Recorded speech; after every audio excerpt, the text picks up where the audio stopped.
सभी प्यारे साथियों को राधे राधे।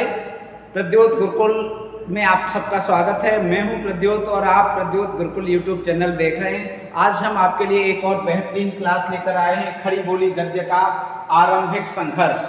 खड़ी बोली गद्य का आरंभिक संघर्ष, इसमें हम चर्चा करने वाले हैं आज महत्वपूर्ण बिंदुओं पर, आज महत्वपूर्ण तथ्यों पर, आज महत्वपूर्ण प्रश्नों पर, और ये सब होंगे आपकी परीक्षा के लिए बेहद खास। तो चलिए बिना किसी देर के आज फिर शुरू करते हैं एक और अच्छी क्लास जो आपके लिए होगी बेहद खास। चलिए शुरुआत करते हैं, देखते हैं आज के इस महत्वपूर्ण कंटेंट वाली क्लास में क्या क्या मिलता है। आज मिलेगा एकदम मोतियों का भंडार, आज मिलेगा एकदम हीरो की चमक, आज मिलेगा सोना ही सोना, आज मिलेगी चांदी ही चांदी। आज आपको एकदम अच्छा फिर से मिलने वाला है। हर रोज हम आपके लिए लेके आते हैं बेहतरीन कंटेंट। ऐसा आपको यूट्यूब पर कहीं नहीं मिलेगा, कहीं नहीं मिलेगा, आपको यहीं मिलेगा। इसलिए आप बिना किसी, चलो शुरुआत करके देखते हैं। अब आपको सही दिख रहा होगा ऐसा विश्वास है। ठीक है, पूरा स्क्रीन पे दिख रहा है प्रश्न, बिल्कुल सही है, पूरा दिख रहा है। खड़ी बोली शब्द कहाँ की टकसाल से निकला? डॉक्टर बच्चन सिंह ने माना है कि खड़ी बोली शब्द कहाँ की टकसाल से निकला। डॉक्टर बच्चन सिंह के अनुसार हम बात करेंगे तो खड़ी बोली शब्द fort William college, fort William college की टकसाल से निकला। Fort William college, fort William college.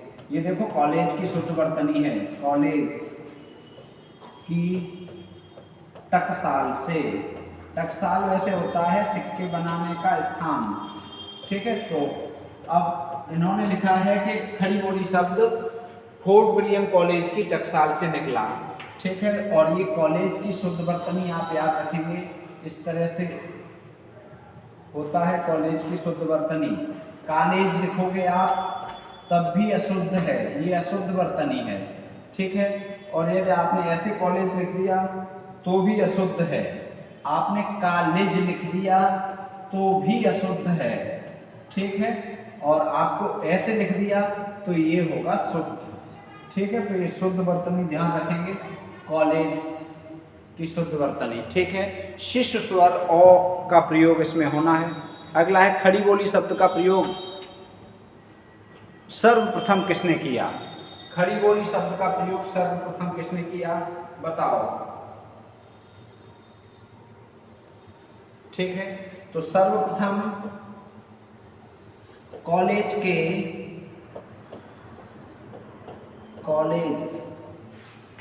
भाखा मुंशी, कॉलेज के भाखा मुंशी, भाखा मतलब भाषा, भाखा मुंशी लल्लू लाल और सदल मिश्र ने, लल्लू लाल और सदल मिश्र ने, सदल मिश्र, इन दो लोगों ने, देखो हमने यहाँ पर ये कॉमा लगा दिया।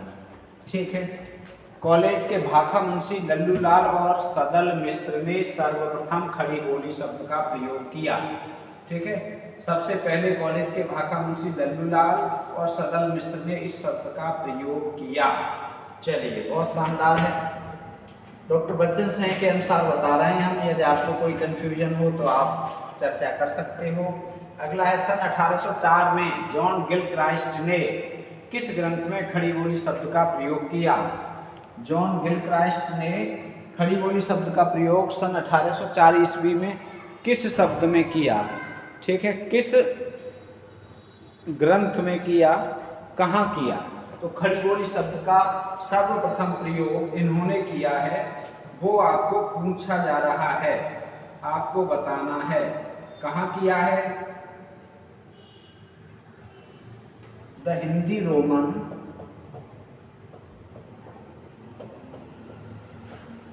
The Hindi Roman ortho एपग्राफिक,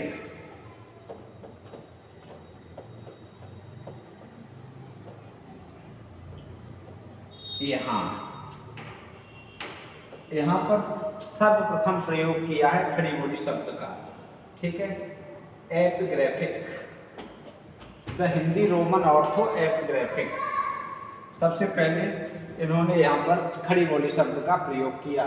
fort William college में हिंदी के प्राध्यापक कौन थे? बहुत आता है, बहुत महत्वपूर्ण है, बताओ। फोर्ट विलियम कॉलेज में हिंदी का प्राध्यापक किसे नियुक्त किया गया था? ठीक है, हिंदी कह लो या हिंदुस्तानी कह लो, तो गिलक्राइस्ट। कौन थे? गिलक्राइस्ट। फोर्ट विलियम कॉलेज में हिंदी का प्राध्यापक या हिंदुस्तानी का प्राध्यापक कौन थे? गिलक्राइस्ट थे। फोर्ट विलियम कॉलेज की स्थापना कब हुई? तो ईस्ट इंडिया कंपनी ने फोर्ट विलियम कॉलेज की स्थापना 1800 ईस्वी में की थी। कहाँ की थी? कोलकाता। ठीक है, फोर्ट विलियम कॉलेज कहाँ पर था? कोलकाता। अगला है, भाखा मुंशी के रूप में किसकी नियुक्ति हुई? तो अभी हमने चर्चा कर ली थी, भाखा मुंशी फोर्ट विलियम कॉलेज में, फोर्ट विलियम कॉलेज की चर्चा हो रही है।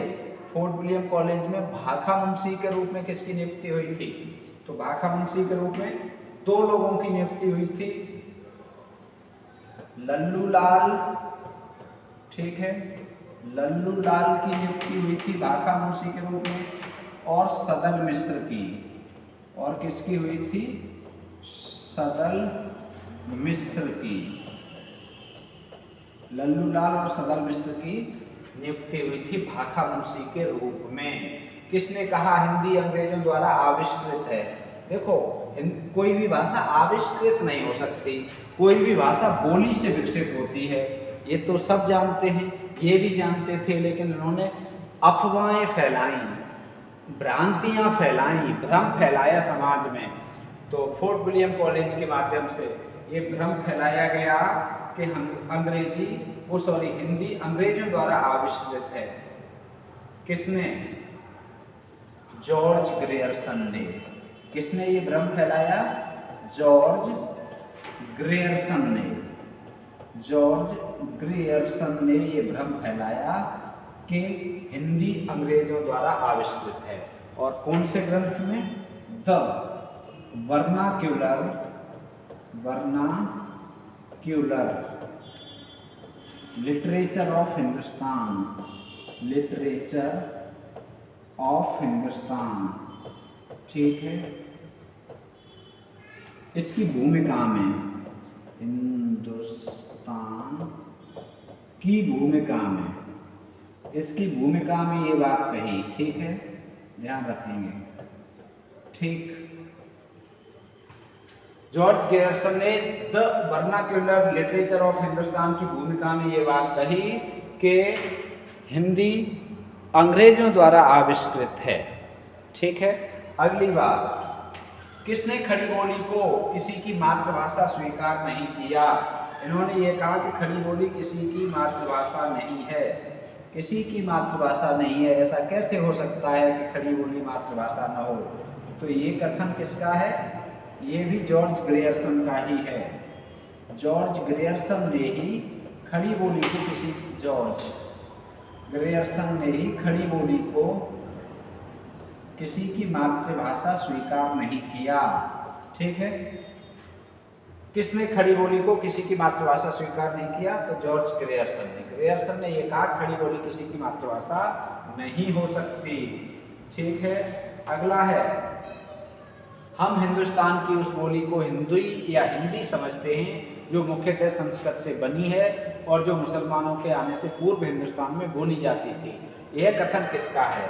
ये कथन बता दो, बस 100% तैयारी है आपकी। बस ये कथन बता दो, आपकी तैयारी पक्की है। आपका उत्तर इसमें यदि सही आता है तो मैं जान लूँगा कि आपने 100% तैयारी कर रखी है, आप नियुक्ति पत्र लेने के लिए तैयार हैं। बताइए, ये कथन किसका है? हम हिंदुस्तान की उस बोली को हिंदुई या हिंदी समझते हैं जो मुख्यतः संस्कृत से बनी है और जो मुसलमानों के आने से पूर्व हिंदुस्तान में बोली जाती थी। ठीक है, बताओ। अब देखो, जो फोर्ट विलियम कॉलेज के अधिकारी थे उनकी अपेक्षा श्री रामपुर के डेनिश मिशन में कैरे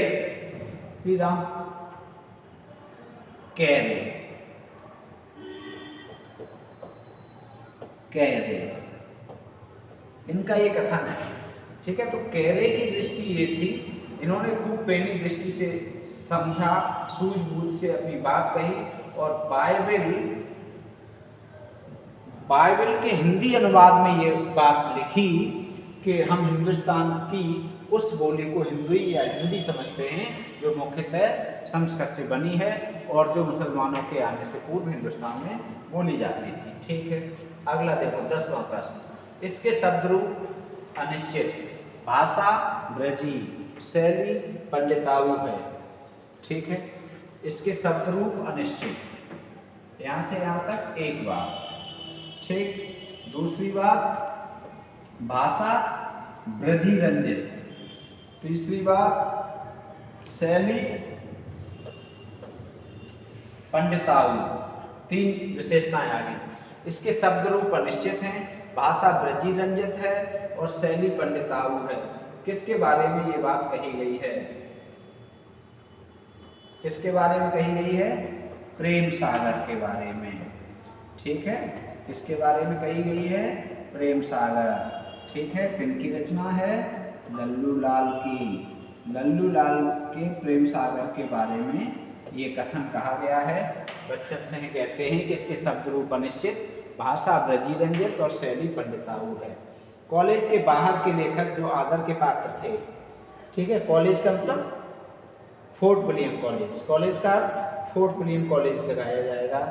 ठीक है, तो कॉलेज के अंदर 2 थे जो भाखा मुंशी थे, हम बात कर चुके, भाषा मुंशी, और कॉलेज के बाहर 2 थे जो उसी समय लिख रहे थे लगभग, जो बहुत बहुत सम्मान के पात्र हैं हिंदी में।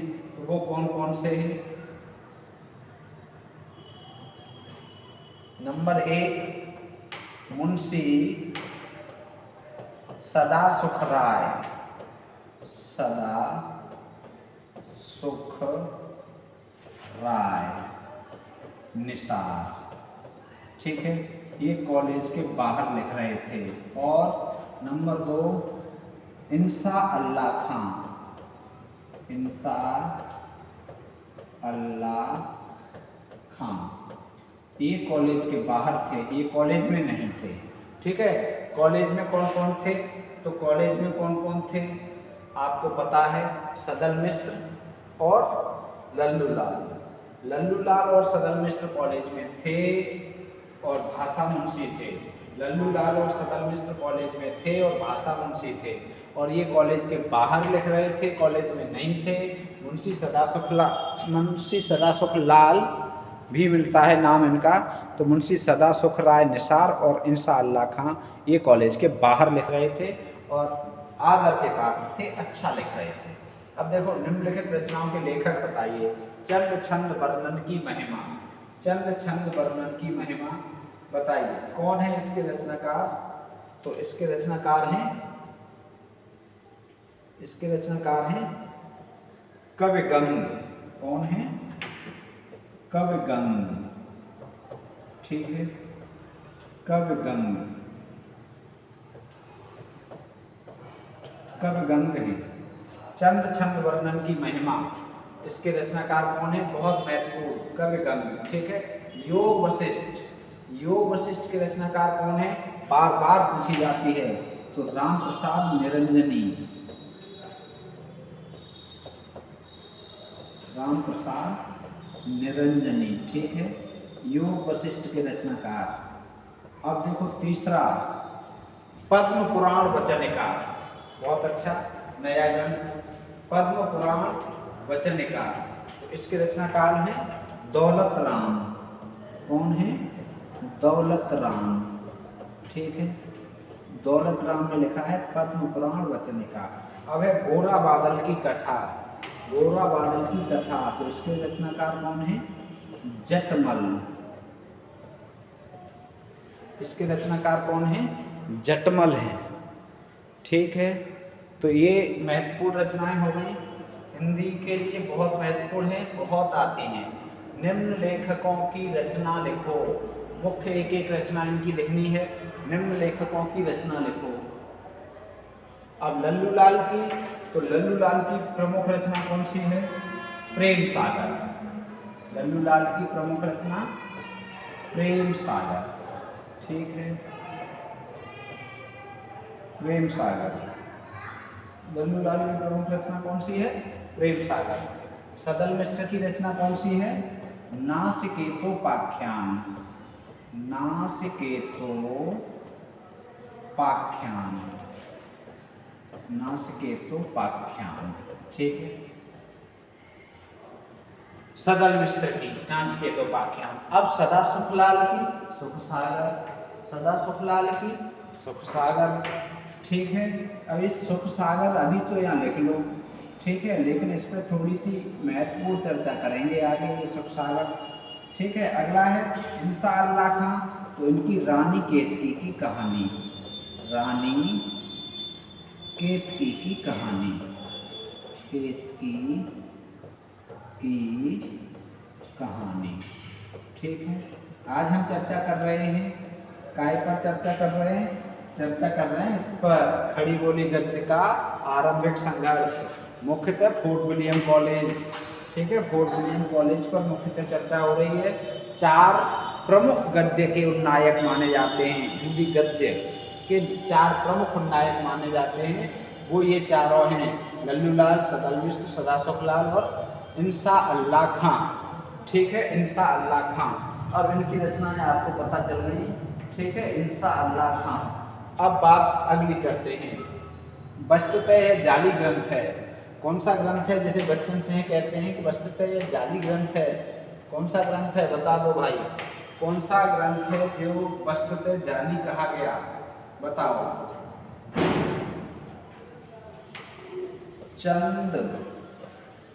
छंद वर्णन की महिमा, वर्णन की महिमा, की महिमा, ठीक है, कविगंध, ठीक है।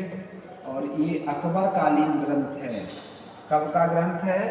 अकबर काल का ग्रंथ माना जाता है, ठीक है, अकबर कालीन रचना है ये, ठीक है। और पृथ्वीराज रासो को प्रामाणिक सिद्ध करने के लिए ये लिखा था। पृथ्वीराज रासो के रचनाकार कौन है? चंदवरदाई।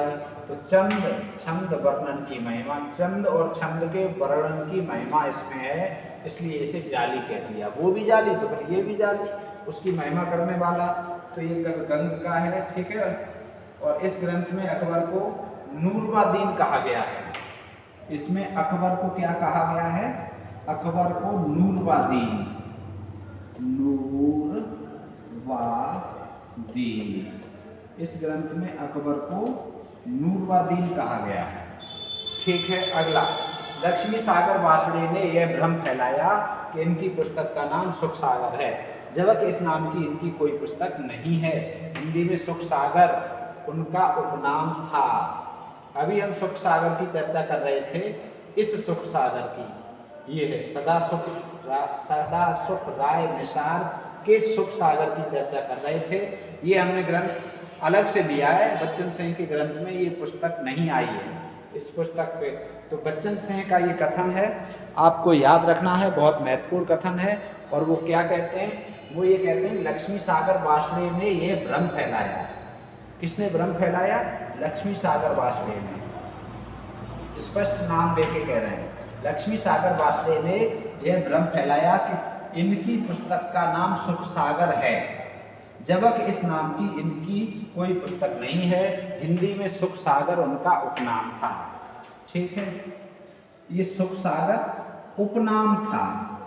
किनका उपनाम था? तो सदा सुखलाल का, ठीक है। किनका उपनाम था?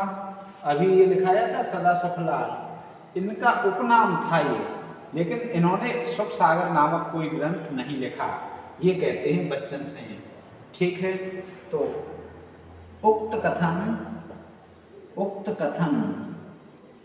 बच्चन सिंह का है, ठीक है, बच्चन सिंह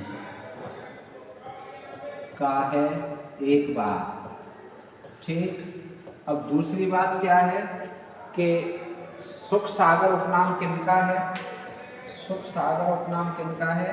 सदा सुखलाल का, सदा सुख लाल का उपनाम, का उपनाम। ध्यान रखना, बहुत महत्वपूर्ण है।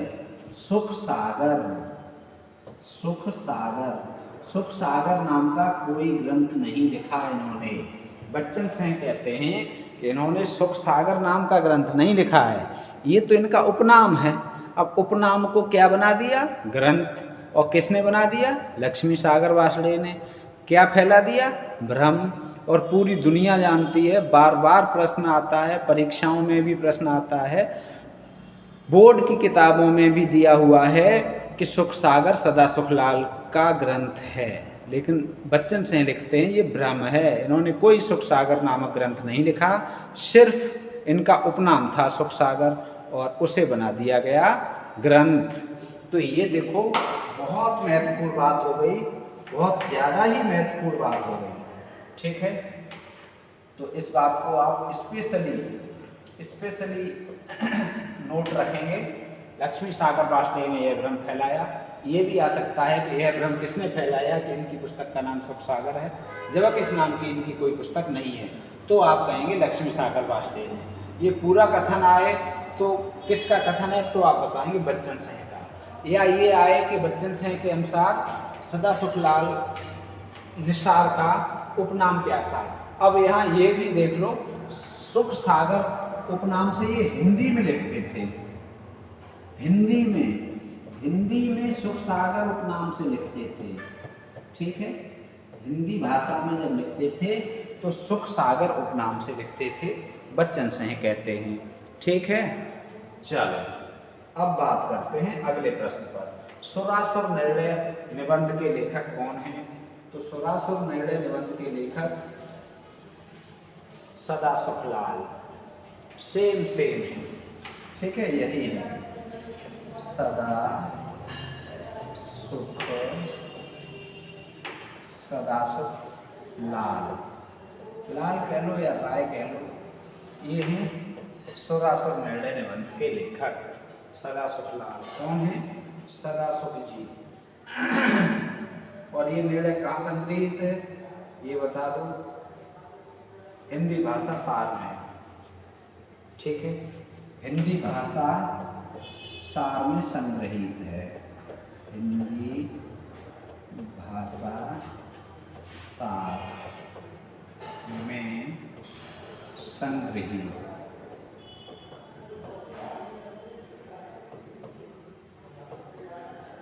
ठीक है, हिंदी भाषा सार में संग्रहित है ये। चलो अगला, मुंशी सदा सुख राय उर्दू में किस उपनाम से लिखते थे? चलो हिंदी में तो लिखते थे सुख सागर उपनाम से, अब बात आ गई उर्दू की, तो अब बताओ भाई, ये भी एकदम शानदार प्रश्न है।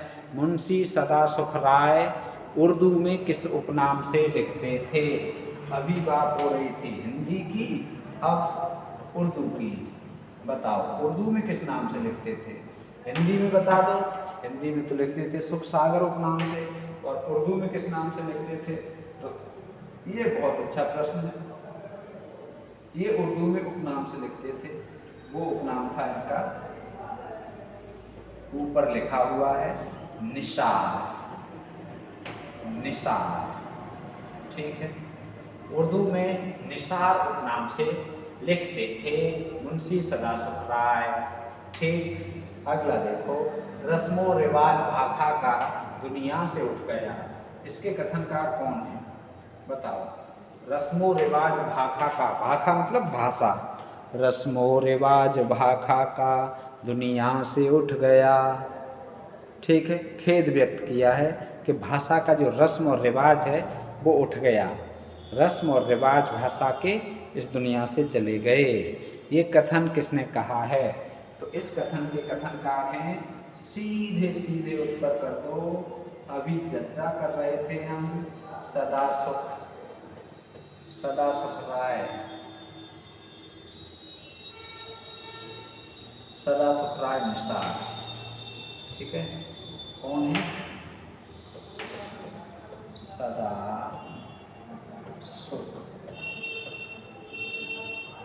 सुख राय निसार। ठीक है, सदा सुखलाल कह लो, एक ही बात है। सदा सुखराय निसार ने ये बात कही है कि रस्मो रिवाज दुनिया का, रस्मो रिवाज भाषा का दुनिया से उठ गया।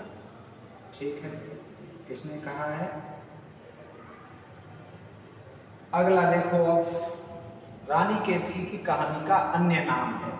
रानी केतकी की कहानी अन्य नाम किस नाम से प्रसिद्ध है? बताओ। रानी केतकी की कहानी का दूसरा नाम क्या है? बताओ भाई बताओ। तो ये बहुत महत्वपूर्ण प्रश्न है, कई बार आया है। ठीक है, तो अन्य नाम क्या है? उदयभान चरित। उदयभान चरित।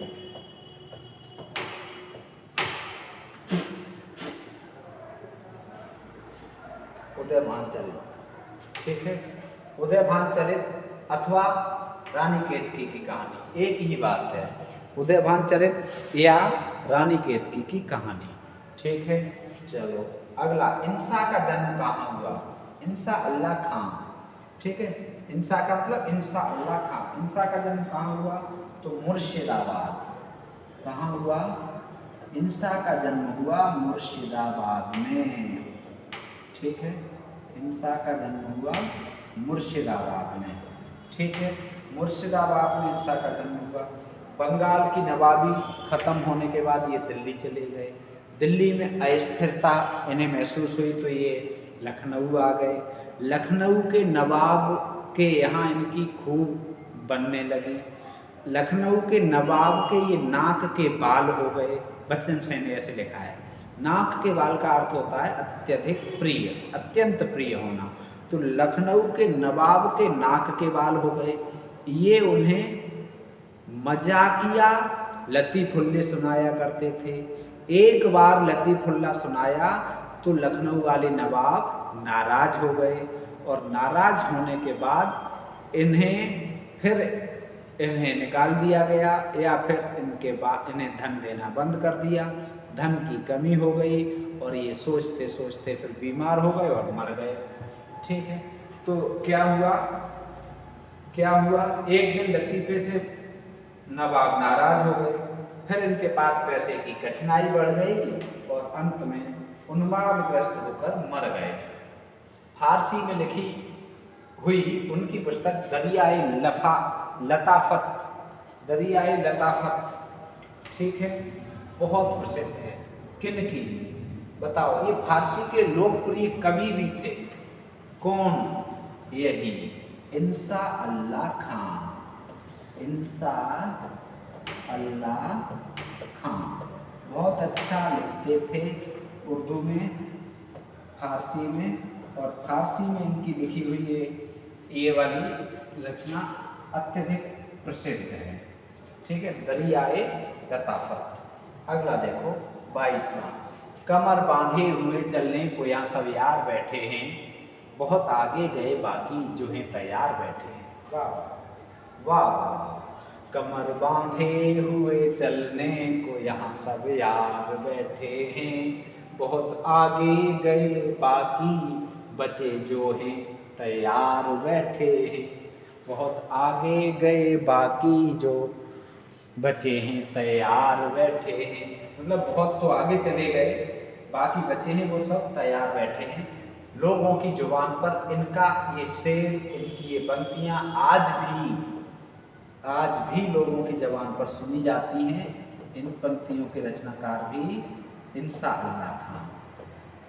इंसा अल्लाह खां, इनकी ये पंक्तियाँ लोगों की जुबान पर आज भी हैं। अगला, श्याम सुंदर दास ने सबसे अधिक महत्व दिया। इन्हें किसे? श्याम सुंदर दास ने इन चार नायकों में सबसे अधिक महत्व किसे दिया? तो श्याम सुंदर दास ने सबसे अधिक महत्व दिया है इंसा अल्लाह खां को। इंसा अल्लाह खां, इंसा अल्लाह खां को सबसे अधिक महत्व दिया, ठीक है। चारों नायकों में श्याम सुंदर दास ने किसे महत्व दिया है? इंसा अल्लाह खां को। और शुक्ल जी ने किसे महत्व दिया है? अब शुक्ल जी की बात पूछ लो। क्या है भाई, मच्छर आ गया कि मक्खी आ गई?